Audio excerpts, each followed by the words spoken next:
여러분 안녕하세요. 요아를 거주하는 남자 성재원입니다. 저희가 이제 지난 시간에 이어서 오늘은 커먼 앱 탭의 프로파일 섹션, 랭귀지 탭을 이어서 작성하도록 하겠습니다. 바로 화면으로 가시죠. 저는 여기 메인 페이지에 있고요. 이제 여러분들도 익숙해지셨을 테니까 커먼 앱 눌러서 프로파일에 랭귀지 탭으로 바로 가도록 하겠습니다. 그러면 이제 벌써 이렇게 뭔가 답변이 하나 나오죠. 뭐냐면 이제 여러분들이 이제 구사할 수 있는 언어가 몇 개냐라고 되어 있어요. 제 개인적인 생각으로는 한국인이면서 미국 대학에 진학할 학생들이라면 보통은 세 개를 씁니다. 왜냐하면 첫 번째 한국어, 모국어도 역시 포함이고요. 두 번째로 영어가 들어가겠죠. 그런 다음에 이제 아시다시피 제2 외국어를 보통 합니다. 유학을 준비하는 이제 학생들은. 그래서 보통 세 개를 선택하게 되어 있다라고 생각을 하시면 되고, 근데 뭐 이제 내가 제2 외국어를 그렇게 크게 가르치지 않는 일반고에 있다라고 하면 그때는 두 개 정도를 선택하셔도 문제는 없다라고 말씀을 드리겠습니다. 일반고 친구들은 뭐 그래도 1년 동안이라도 중국어나 아니면 뭐 이렇게 프랑스어를 배우니까 그거를 써놓으시는 게 나쁘지는 않을 것 같아요. 아무쪼록 저는 이제 세 개를 누를게요. 세 개를 누르면 질문이 딱 생기죠. 그럼 이제 밑에서부터 채울 건데 밑에서부터 이제 순서는 상관없는데요. 보통은 모국어, 영어, 제2외국어 이런 순서대로 채웁니다. 모국어가 영어인 분들도 있을 수 있어요. 그죠? 재미교포 분들. 그분들은 아마 영어를 먼저 쓰는 게 일반적일 겁니다. 저는 이제 그냥 외국인, 그러니까 한국에 사는 한국인 입장으로 써보면 저는 여기에 코리안을 검색하면 되겠죠. 아, 네, 나오네요. 그러면 이게 저의 first language겠죠. 제가 처음 배운 언어고 저는 한국어 말할 수 있고 읽을 수 있고 쓸 수 있고 집에서 사용합니다. 맞죠? 그런 다음에 이제 밑으로 내려가면 여기 이제 보통 영어를 쓴다고 말씀드렸습니다. 영어는 이제 English 바로 있네요. 그죠?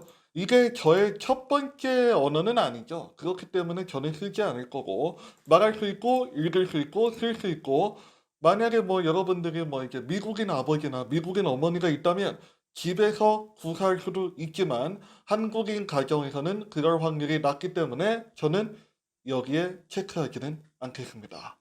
마지막으로 이게 뭐 저는 고등학교 때 프렌치를 했기 때문에 제2 외국어고 프렌치를 했다고 할게요. 프랑스어죠, 프랑스어. 프랑스어를 하면은 이제 프랑스어도 역시 저에겐 모국어가 아니기 때문에 first language가 할 수는 없고요. 보통 이제 말할 수 있고 읽을 수 있고 쓸 수 있다라고 하는데 이거는 여러분들이 가지고 있는 언어 능력에 따라서 적절하게 써주시면 돼요. 저는 이제 돌이켜 봤을 때 프랑스어 회화는 좀 할 수 있었던 것 같고 좀 그래도 시험은 봤으니까 읽을 수는 있었지만 제가 프랑스어 장문을 할 실력은 없었던 것 같아요.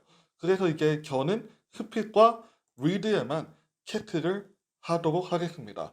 간혹 가다가 이제 뭐 정말 공인 인증 시험까지 보면서 열심히 제2외국어를 공부한 친구들은 여기에 당연히 라이트도 체크를 해주고 이제 나중에 커먼앱에서 또 여러분들의 점수를 쓸 수 있는 구간이 있는데 거기에서 여러분들의 언어가 제2외국어 실력이 얼마나 좋은지 이야기할 기회가 또 있겠죠.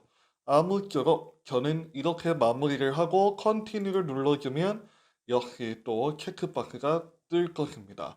벌써 이렇게 다 채웠고 그 다음에 우리가 마주치는 탭이 바로 시티즌십입니다. 여기에서 제가 저번 시간에 이미 다뤄드렸던 데모그래피스와 기오그래피와 차이가 있는 거예요. 기오그래피에 어떤 질문이 있는지 기억이 나시죠? 기오그래피에는 뭘 썼냐면 내가 태어난 국가가 어딘지를 썼고 여기 시티즌십은 뭡니까? 시민권이에요. 시민권.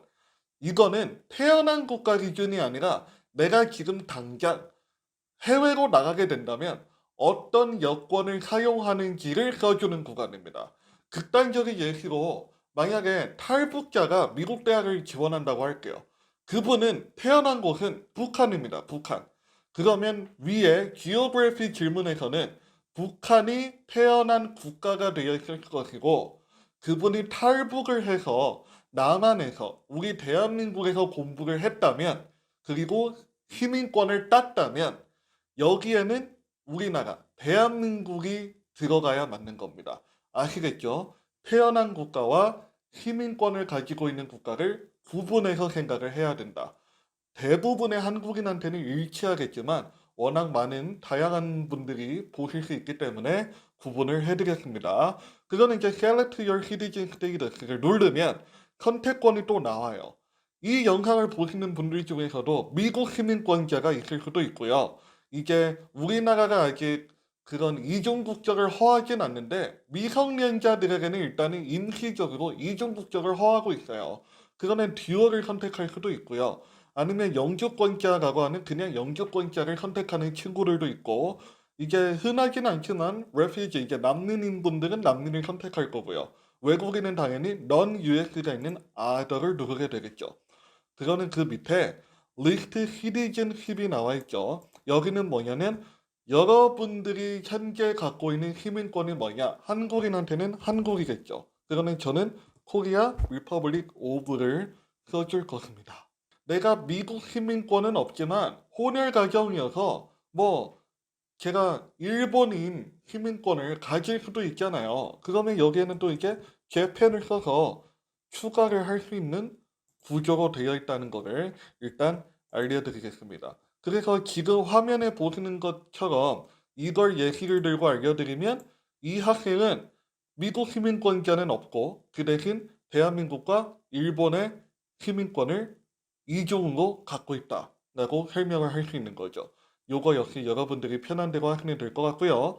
그 밑에는 이제 현재 여러분이 미국 비자를 가지고 있느냐고 물었죠. 이거는 시민권과 상관없이 여러분이 현재 미국 고등학교를 다니고 있다면 분명 학생 비자가 있을 것입니다. 그러면 이거는 예스가 되는 거예요. 그런데 여러분들이 한국에서 공부를 하고 미국 대학을 갈 때 처음으로 비자를 받는 경우면 얘는 노가 되는 거예요. 아시겠죠? 이거는 시민권과 상관없이 현재 내가 미국에서 생활할 수 있는 외국인 비자라도 있는가를 물어보는 구역입니다. 저는 일단 여기에 노를 선택을 해보면 그 밑에 그러면 너는 결국 미국에 공부를 하기 위해서 비자를 받아야 할 건데 어떤 비자를 받을 거니라고 묻는 구간이에요. 당연히 미국 대학에서 공부할 수 있는 비자를 받아야 되겠죠. 그 비자는 F1이라는 비자입니다. 그래서 여기에 F1이 있죠. 그러면 F1 스튜던트를 넣어주면 완료가 된 것입니다. 참고로 F1 스튜던트 비자는 4년제 대학 비자이고 좀 더 단기 연수나 그런 비자는 J1 비자를 쓰기 때문에 여러분들이 지원하는 대학의 홈페이지에 들어가셔서 이 부분은 확실하게 하고 써주셔야 될 것 같습니다. 아시겠죠? 두 번째로 예시를 들면 제가 지금 이미 미국 비자를 가지고 있다고 해볼게요. 그러면 이건 no가 아니라 yes가 되겠죠? 그러면 질문이 좀 바뀌었죠? 하지만 결국 맥락은 똑같습니다. 현재 너가 가지고 있는 비자는 어떤 종류인지를 써라 라는 거고요. 그 밑에는 아까 질문과 똑같아요. 그럼 너가 미국 대학에 가게 된다면 어떤 비자로 바꿀 거냐? 만약에 비자를 바꾸지 않고 유지할 경우라면 그냥 위에 여러분들이 대답한 답변과 똑같이 적어주면 되겠죠. 예시를 들면 뭐 A2 비자 있는 분들 간혹가다 있어요. 이게 이제 제가 알기로는 외교관 가족 비자예요. 우리 부모님이 뭐 이제 외교 관련 업무를 하셔서 따가운 경우다. 그거는 A2를 누르신 다음에 그에 해당하는 비자 정보를 적으시고 그런 다음에 내가 미국 대학에 가서는 우리 엄마 아빠한테 묶여 있는 게 아니라 내가 단독으로 F1 학생 비자를 받아야겠다라고 생각이 드신다면 이게 여기 이미 들어가 있는 것처럼 F1 스튜던트 비자를 선택하시면 되는 겁니다. 아시겠죠? 일단 저는 그냥 다시 원래대로 돌아오겠습니다. 그런 다음에 컨티뉴를 누르시면 이것도 완료가 됐겠죠. 오늘 이것까지 하고 제가 한번 끝내볼게요. 마지막으로 이제 Common Equity Waiver가 나오는데요. 이거는 이제 간단하게 이야기하면 여러분들이 대학에 지원할 때 그 전형료를 내게 되죠. 근데 이제 전형료가 생각보다 비쌉니다. 뭐 대충 $70 정도 하니까 한국 뭐 돈으로 따지면 거의 8만 원 정도는 할 수 있어요. 그래서 이게 집에 좀 이제 돈이 없거나 좀 이제 저소득층의 경우에는 미국 대학에서 이 전형률을 받지 않습니다. 그것에 대한 여부를 확인하는 거고, 아무래도 이제 외국인 유학생들은 대부분 노를 선택하게 되는데, 여기에서 외국인도 이거를 면제받을 수 있어요. 어떻게 면제받을 수 있냐면, 고등학교에 있는 칼리지 카운슬러 선생님이 이 학생은 집안 사정으로 인해서 전형료 납부가 부담이 되니 면제해달라는 사인이 들어가면 커먼앱 B를 내지 않아도 됩니다. 전형료를 내지 않아도 됩니다. 그 경우에는 이제 no가 아니라 yes를 클릭하신 다음에 여기 밑에 맨 밑에 보이시죠? I can provide a supporting statement가 되어 있죠? 그러니까 뭐냐면 학교 직원이나 아니면 선생님한테서 내가 정말 그 전형료 면제가 필요하다라는 그건 뭐랄까 증명서를 받을 수 있다라는 체크박스가 있습니다. 이걸 눌러주시면은 이제 여러분들은 정말로 앞으로 지원을 할 때 전형료를 납부하실 필요가 없습니다. 그러니까 이제 그 밑에는 이거를 정말 거짓말하지 않고 작성을 했다는 것을 의미하는 사인을 하면 됩니다. 여기에는 이제 정말 뭐 사인을 하는 게 아니라 여러분들의 공식 이름을 스펠링 그대로 적어주시면 돼요. 뭐 이제 학유라고 적어도 되고요. 이 친구 이름은 학유였으니까요. 제 이름은 이제 뭐 성재훈이니까 재훈서 뭐 이런 식으로 써주면 되는 거예요.